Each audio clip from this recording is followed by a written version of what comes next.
Moby-Dick, or The Whale, by Herman Melville. Chapter 7. The Chapel. In the same New Bedford there stands a whaleman's chapel, and few are the moody fishermen shortly bound for the Indian Ocean or Pacific who failed to make a Sunday visit to the spot. I am sure that I did not. Returning from my first morning stroll, I again sallied out upon this special errand. The sky had changed from clear sunny cold to driving sleet and mist. Wrapping myself in my shaggy jacket of the cloth called bearskin, I fought my way against the stubborn storm. Entering, I found a small scattered congregation of sailors and sailors' wives and widows. A muffled silence reigned, only broken at times by the shrieks of the storm.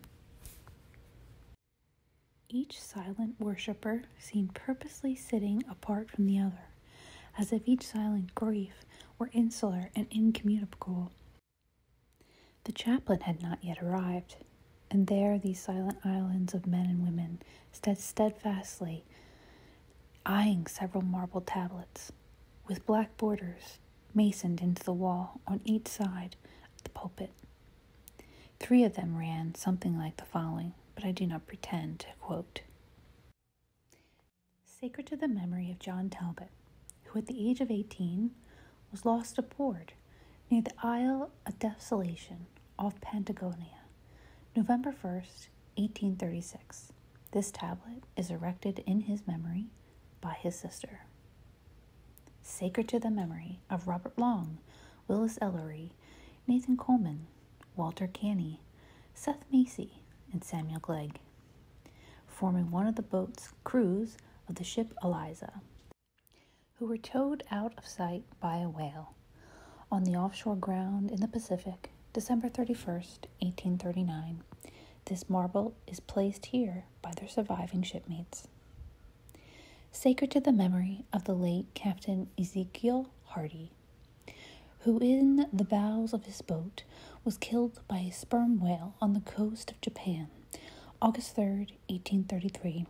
This tablet is erected in his memory by his widow. Shaking off the sleep from my ice-glazed hat and jacket, I seated myself near the door, and turning sideways was surprised to see Queequeg near me.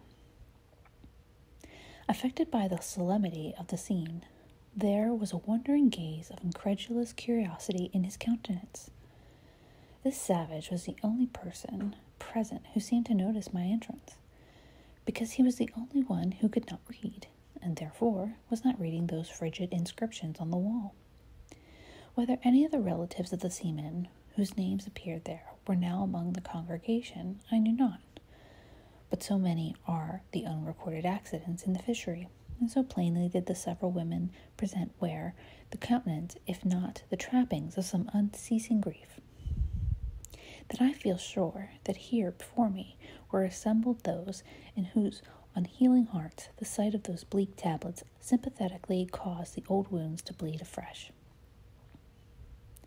Oh, ye, those dead lie buried beneath the green grass, who standing among flowers can say, Here lies my beloved. Ye know not the desolation that broods in bosoms like these, what bitter blanks in those black bordered marbles which cover no ashes, what despair in those immovable inscriptions, what deadly voids and unbidden infidelities in the lines that seem to gnaw upon all faith, and refuse resurrections to the beings who have placidly perished without a grave.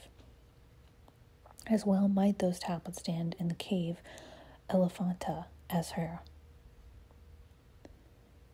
In what senses of living sea creatures the dead of mankind are not included?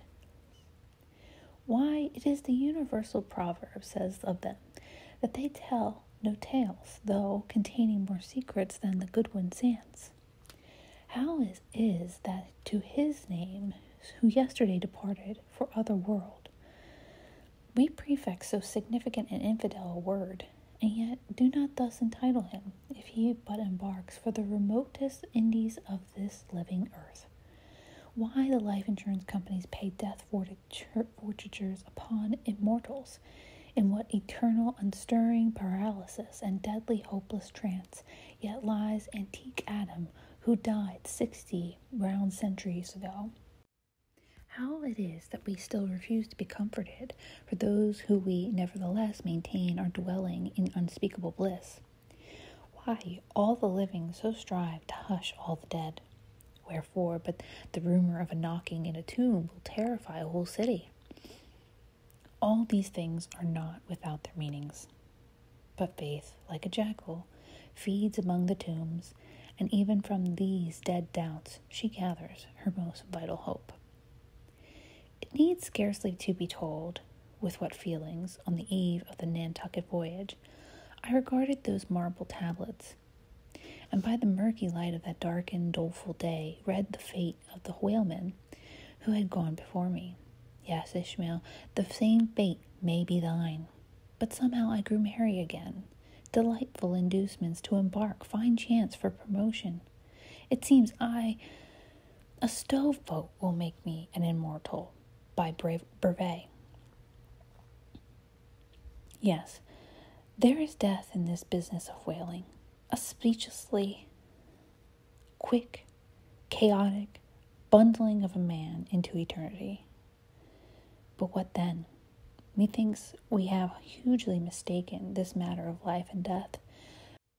Methinks that what they call my shadow here on earth is my true substance.